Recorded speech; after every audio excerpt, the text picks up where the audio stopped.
So welcome to Footprints in the Market. Today we have a very special guest, Dan Stone, who is the Marketing Director of InPlaySoft. Thank you so much for joining us today, Dan. Thanks for having me. Pleasure being here. Don't know how special I am of a guest, but I'll give it a go. Very special.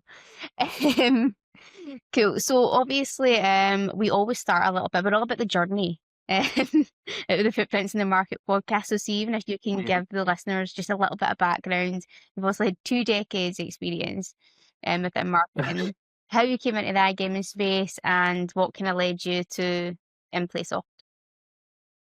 Yeah, thanks first for reminding me how old I am. I forgot. Still think I'm a spring chicken.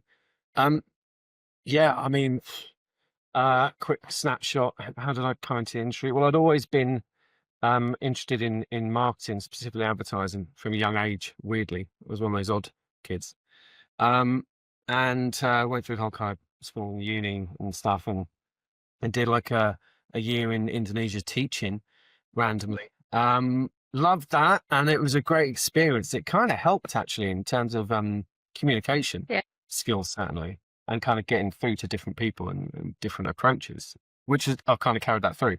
But my heart was in marketing, so got my first job in London when I was still spring chicken in publishing and events and education, actually. Then moved through industries, glamorous world of bins and recycling, retail investments, pensions, logistics. It's a little bit kind of mercenary in a way, some said, but I kind of found my way into the gaming space via Clarion, also the people behind the likes of ICE.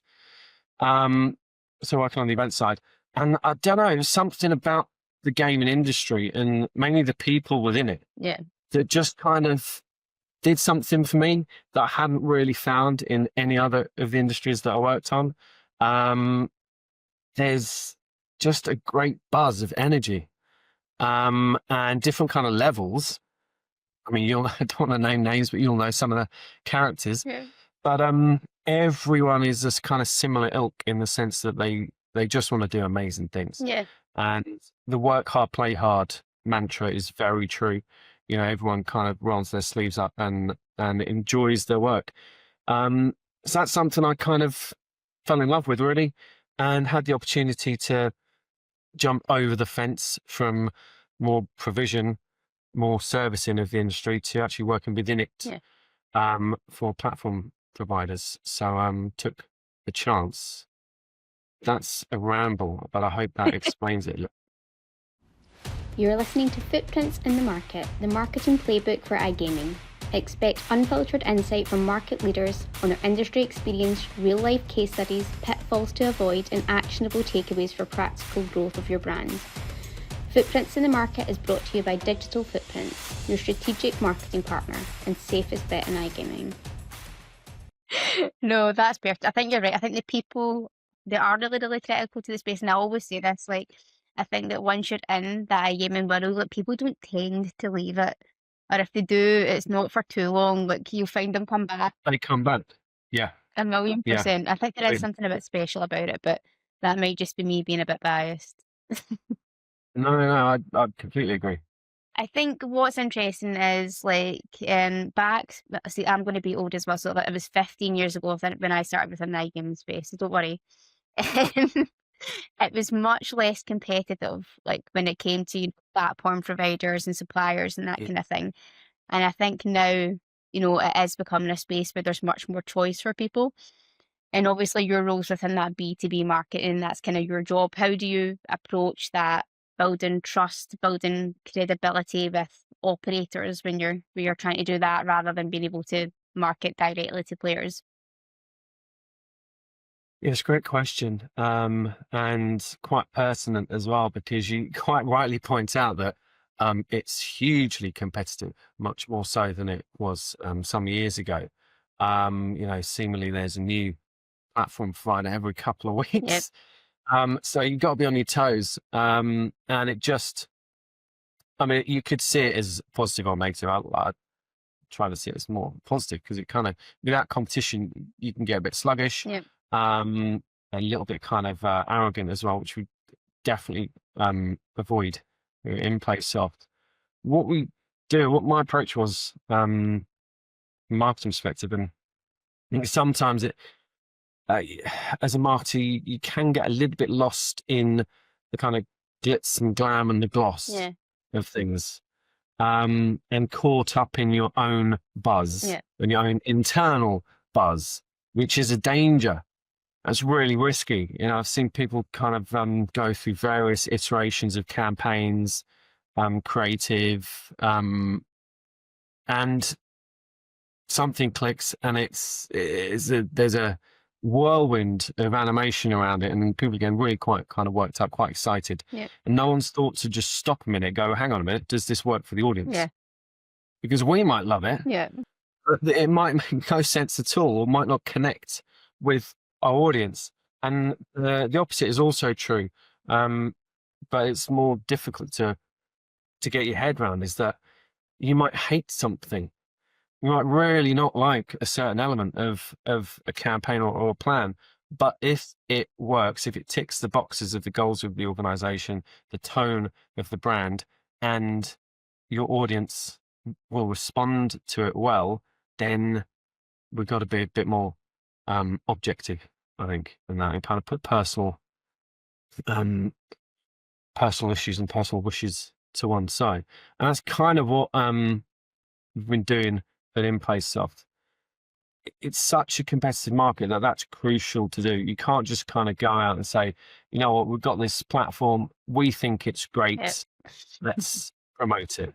And of course, if you build it, they will come. They don't. So we kind of took a step back and said, right, well, first off, what do we do and why do we do it?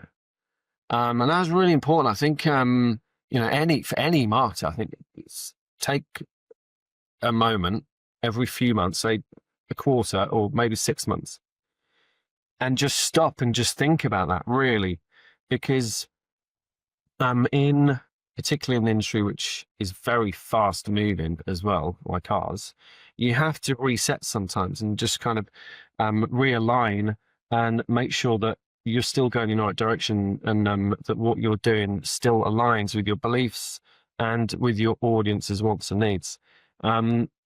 So we had a hard look internally first before we wanted to do anything different externally. And we realized that we had something different in the fundamental approach of the entire business, basically. The third platform provider I work for now, and I know ins and outs of many others.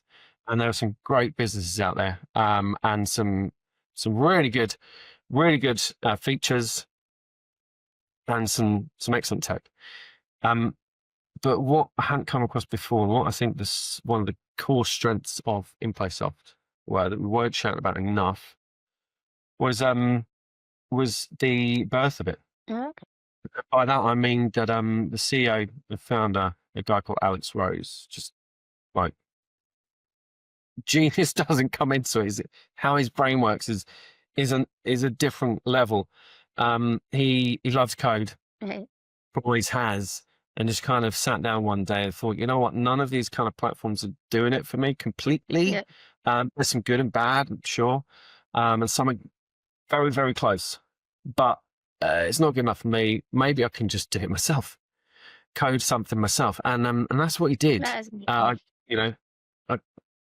How I'm a marketer, I've got no idea how he did that, but he did it with a great team around him. And for me, it's great because it's a fantastic product to sell. It's the type that actually answers the questions for the audience before they get a chance to ask it. This is not to sales pitch, but there are certain elements within the industry that kind of really cut to the core, and it's managed to kind of tick those.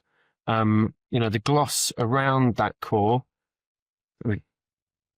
ticking those off as well. But I think it's the heart of it, the stuff that keeps your audience up at night. You know, that's the magic there, which was ticked. So I think when I was looking at InPlaySoft, like as a whole, so I do my research, I promise. One of the key propositions that kind of kept coming to me in terms of the messaging was that it was a product that got an operator up quick to market, but it also didn't cut any corners. And I think that's an interesting one because, like, how do you communicate that balance of speed and reliability to prospective partners? How do you kind of get that balance in place?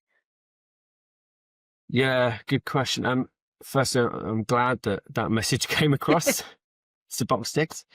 That's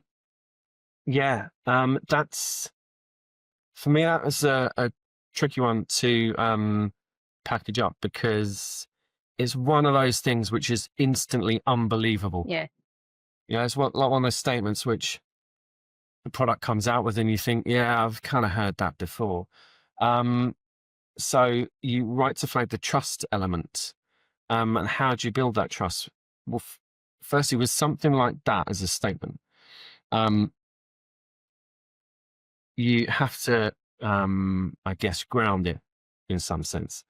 And being quick and high quality, there's that, I can't remember the model, the name, the quotes, but it's the trio, right? You've got speed, you've got quality, and you've got cost. You can only have two of them at the same time. And look, we're not trying to be the cheapest here. There are other platforms out there that do that. And I think people in their right mind who have been around long enough understand that for a product of good quality, whichever industry that is, Yeah. if you want it quickly, there's a premium there. Yeah. That is entirely justifiable because of the quality of the product and the underlying service and support you get from that. Now, there's still that element of trust. So how do we do that? Well, we're a relatively fresh company, only for kind of few years since the code was built. But we've been very successfully growing our customer base based on honest conversations and honest demonstrations as well. It's not just like kind of like glossy sales pitches. Yeah. We kind of take the time to understand what their needs are and actually like listen to them. I know it's kind of bandied about a lot, but we actually do listen to what they actually want and why, and then we can kind of direct the demonstration accordingly. It's also the kind of social proof element. So, you know, if we have, if other customers are happy for that, then we can introduce them. So, look, this is why these other customers are happy with us, and why they joined us, and why they're still with us and will be for indefinitely, hopefully. Because word of mouth is massively important in marketing. It's one of those kinds like a unicorn, right? It's so valuable, but trying to harness that power is very, very difficult. And there's the risk of the negative, positive side of those kind of referrals or anti-referrals as well, right? You know, the old age thing about how if someone has a great experience, they'll tell 2 people. If it's bad, they'll tell 7. Luckily, we've not got any of those. We've just got positive ones. So we're trying to utilize that voice as much as possible. Yeah. And that, I think, is really, really powerful because it's not us blowing our own trumpet all the time. It's our customers. It's people who actually had the experience of not just working with the product, but working with our team. And they back that up. They say, yeah, actually, they are supportive. And it is a great quality product. And I don't know how they delivered it so quickly, but they did. And I think about Steve, especially within the iGaming space, I think that's even more important than even within, you know, some other markets, because it is one of those industries that it is massive in terms of, you know, the amount of people there are, but it's also quite small and that everybody knows everybody. Like, there's always a connection there Yeah, somewhere. yeah, it's weird. It's like in Lisbon, 30,000 people, and you keep bumping into people. It's absolutely bonkers.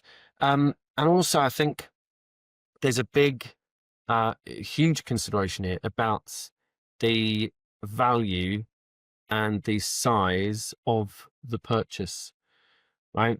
It's not like you're buying something off Temu, heaven forbid. And it's kind of it breaks after 2 weeks. You think, well, it only cost me 12p, so it doesn't matter. With a platform, it's a huge decision and it's a big risk. You got to think you're not only talking about a high value product, but you want it to last. You don't want to be changing your platform every 12 months, every 24 months, every 36 months. Every time you do change it, there's a huge risk in terms of downtime, in terms of the migration not going as smoothly as possible. I said no sales pitch, apologies, but just quickly, we're very, very good at migration. We did one month or so ago of I can't remember how many millions it was, multiple millions of users in 30 minutes or just under 30 minutes. So it mitigates that risk of an operator moving, then their players not being able to enjoy the service that they used to offer for a period of time. And that risk is that they will leave, go to one of many other competitors that brand has, and maybe they'll never come back. And there'll probably be a knock-on effect with referrals as well. Footprints in the Market is sponsored by BetComply, because in iGaming, compliance isn't just a tick box exercise. From new market entry to ever-changing regulations, BetComply keeps you one step ahead. Don't risk it, own it. Head to betcomply.com and take control of your compliance today. I wanted to talk to you and see about geo marketing, because it looks as if from InPlaySoft, you guys are really, really doubling down in terms of LATAM, particularly Brazil, and you are doing it very well. And it's really interesting because from an agency perspective, when we're getting B2B clients in, usually a remit is, I want to target a new geo, or we're looking to expand into Asia, or we're looking to expand into LATAM. What do you think's been part of your success there in terms of marketing and getting people in different geos to trust the product? Yeah, that's a great question. And then I don't think this, certainly my experience, all the kind of studies and things around marketing, I don't think this is anything particularly adherent to the industry. Mm-hmm.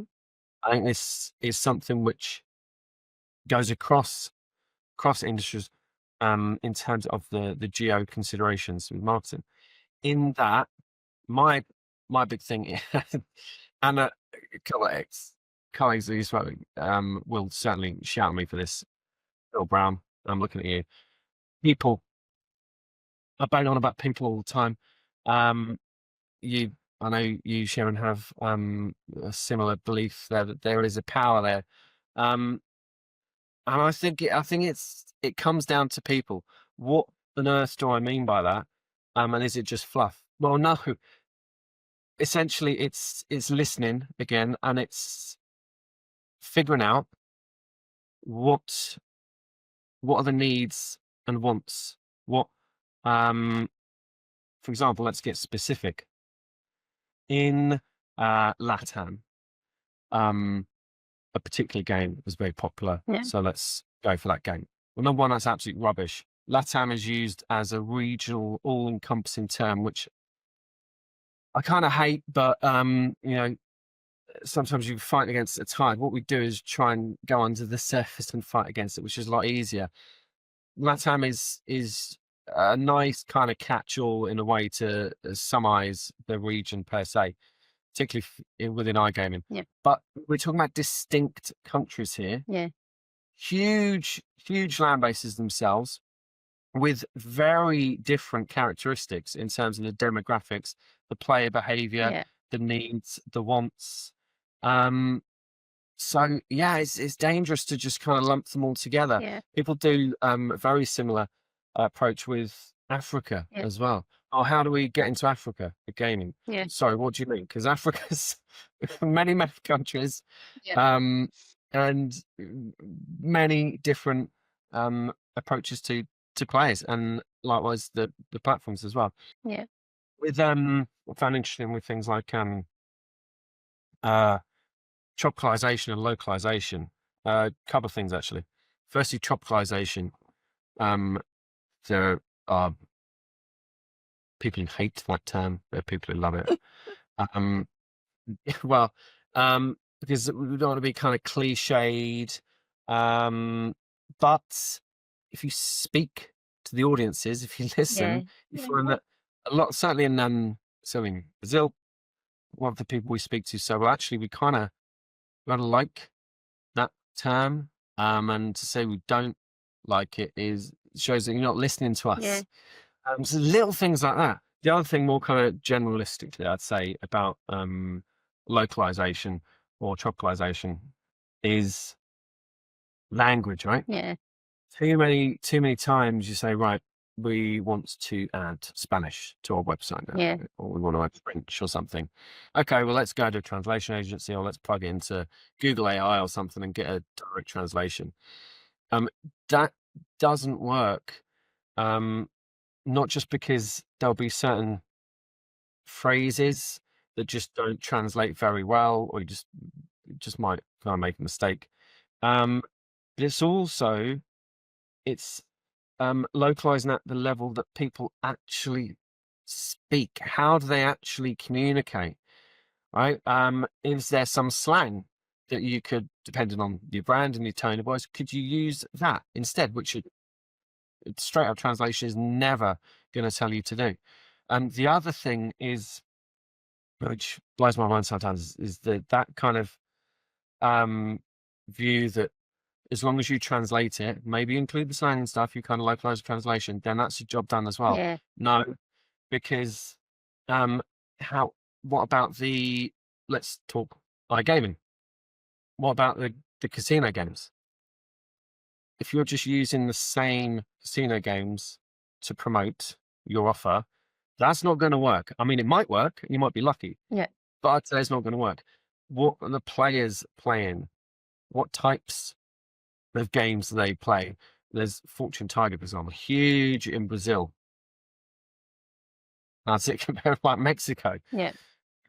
or different verticals like esports. How popular are they growing? You need to think about how, not just the communication in terms of words and images, but the behavior of the players as well. Seen that because I think you have just formed, haven't you, like a partnership with an esports provider that literally Yes. is completely in tune with that demographic, and I think that must help you build that trust and credibility as well as give you that marketing, firepower to put out there. Yeah, exactly. Look, that's another thing, Odin, Yeah, Dr. that's it. G, and a very well respected, trusted provider for the data that we use for our esports product that we've developed in house. But they're doing some amazing things there. That's one of the reasons we chose them. They're leading the way with live betting, which, if you know anything about esports and the betting sphere, there it's all about live. If you have live stream element, then you may as well forget about it.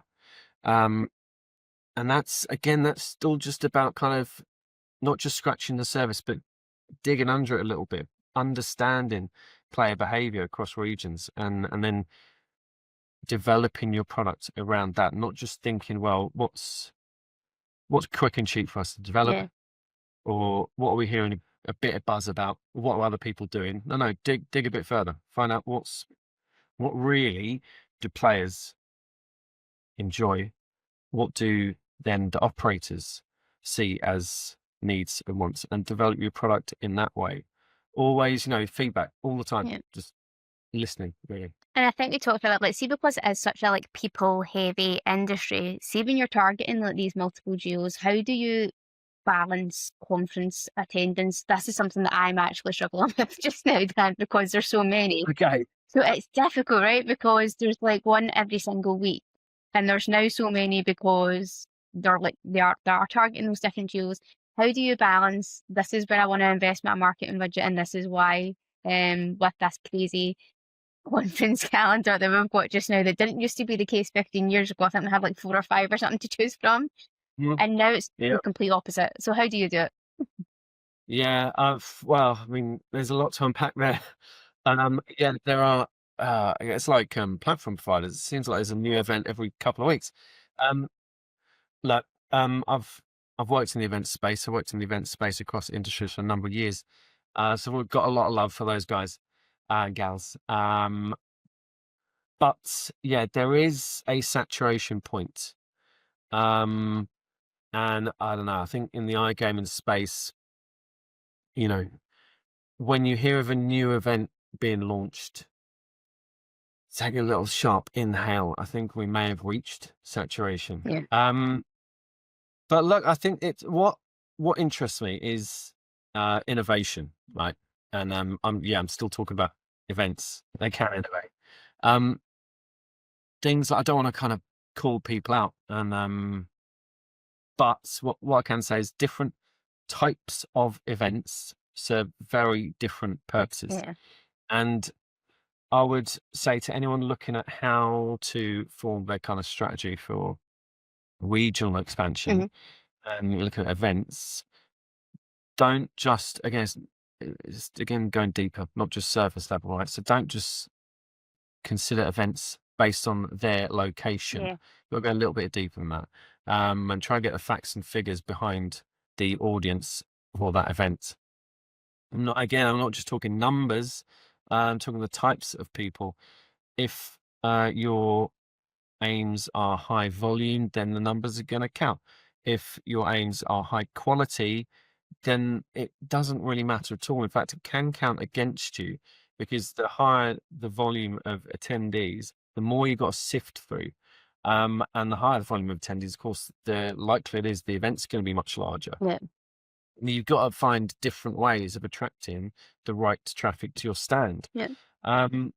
There are events which are very small, Yeah. and have been quite small, certainly compared to the larger mega events. Yeah. These events have been quite small for many years, Yeah. and there's no signs of them growing too much. And that's fine. That's a good thing. Yeah. Their purpose is that. Yeah. It's a gathering place. And you find that a lot of them will have very loyal following Yeah. as well. And you may get quality attendees there as a result. So you can't just kind of discount them based on size. No, you're certainly. right. I think definitely some of the smaller ones, even just from looking at experience, I think you tend to find like little pockets of communities there, if that makes sense. So little mini iGaming families that maybe you wouldn't find at some of like the mass events that serve maybe like a different purpose. Exactly. And look, I mean, I believe it comes down to people in a way as well, again, not just attendees, but the organizers. What do I mean by that? Network's really important, right?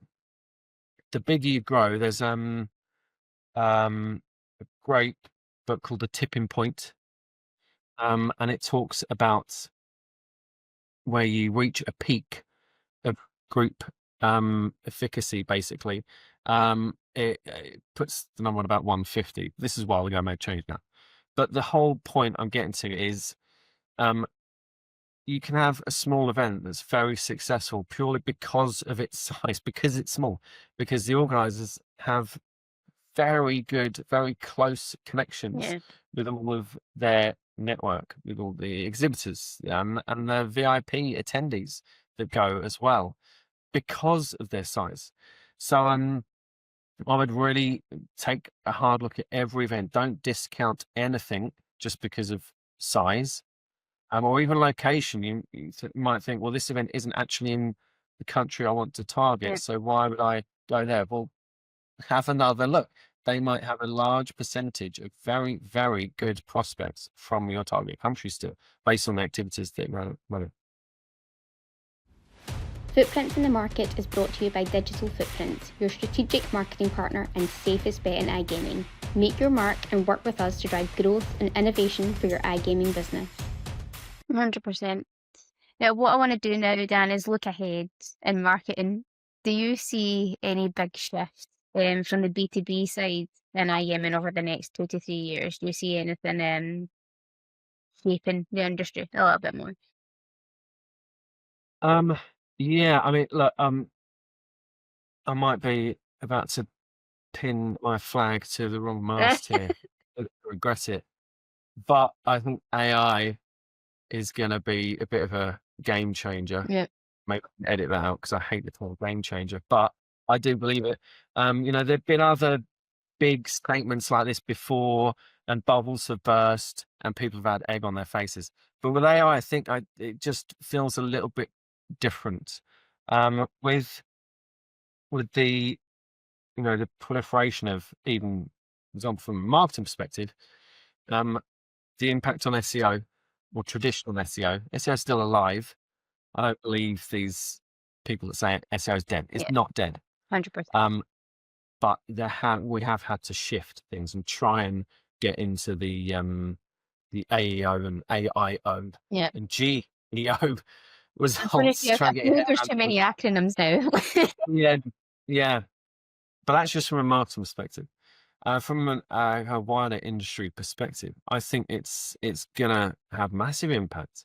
You think of the teams of the just huge resource base that a lot of companies in this industry have, whether it's platform tech, whether it's games tech, it's development a lot of time, and AI, like it or not, is already impacting on tech development.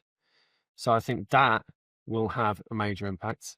And I think the cloud companies will be starting to kind of look at that already. Also, from a player perspective, from a front end perspective, say, we're already looking at things like, how do we Netflixify Yeah. gaming? Because Netflix, they're very, very good. Yeah. They're experts when it comes to that kind of thing, Yeah. and personalization, Yeah. like using tech, using AI to serve slightly different summary, slightly different images to users over different periods of time, different days, Yeah. to figure out what works best. And is there a pattern? If so, let's apply that a bit wider. I think the same is going to happen in our space. Personalization to the player. Yeah. And not always in a kind of echo chamber sense either. I think deliberately expanding their views. So, for example, you might have a player who has only ever done table games, Yeah. casino table games. They never touch slots. They've never placed a sports-based bet. Now, AI could be used twofold to serve new table games initiatives and promotions to those players that are more relevant than could otherwise be, but also to suggest, well, actually, we only like this little sliver of this this functionality. Yeah. Did you know we have a similar thing Yeah. in sports over here, maybe in esports? Why don't you give it a go? So I think that in terms of like an upselling, cross-selling talk could be huge. And then, I mean, the world's your lobster, isn't it? From there, with AI, you could do so many other things, which I don't want to go into too much because, competitors might be listening. Perfect. And what I just wanted to close on, Dan, was I asked every guest this, but in a different way sometimes. So, what I want to know from you is if you could give one piece of advice to yourself as a marketer within the iGaming space that when you first started, what would that be? So if it depends who it is. If it's a competitor, I'd just kind of pretend that I couldn't talk. If anyone else, I would again I'm going to say this isn't just applicable to gaming, although maybe it is more so because of how competitive it is. But I'd say take that breath and just really consider, do some work, sit down and consider what is it really that you do, why, because the values and goals have to align with what you're putting out. You can't just make up values Yeah. and expect them to stick. You'll get found out, and it's not a good look for anyone. It just doesn't work. So get the foundational work done, and don't be arrogant. Ask around, accept other views, Yeah. accept opinions. Think about the audience, whoever that audience is, whatever you're selling. Who are your prospects? Who are your customers? Really, really get to know them better, and enjoy. Yeah. Because it's fun. That's what they said. It's a fun industry. And I think the thing is everybody is, I know that you were joking about competitors and stuff there, but actually, like, see some of your competitors, like, they got on like so well. Like, they're the ones we'll be having like a drink with and It's some true, conferences. actually. Yeah, it's true. Yeah, So, and I think you don't get that in every industry. So I think, you know, just make the most of people and make the most of what we've got. yeah, exactly. Agreed. Well, thank you so much, Dan. I really, really appreciate you taking the time. To know you're super busy after Lisbon, and jumping on and sharing your words of wisdom. So thank you Quite so some much. ton about that. But listen, Sharon, it's been great speaking with you. Finally, and I've been trying to do this for some time. Apologies on that, but yeah, been great that we could do it, and thanks for having me. It's been a pleasure. Thank you.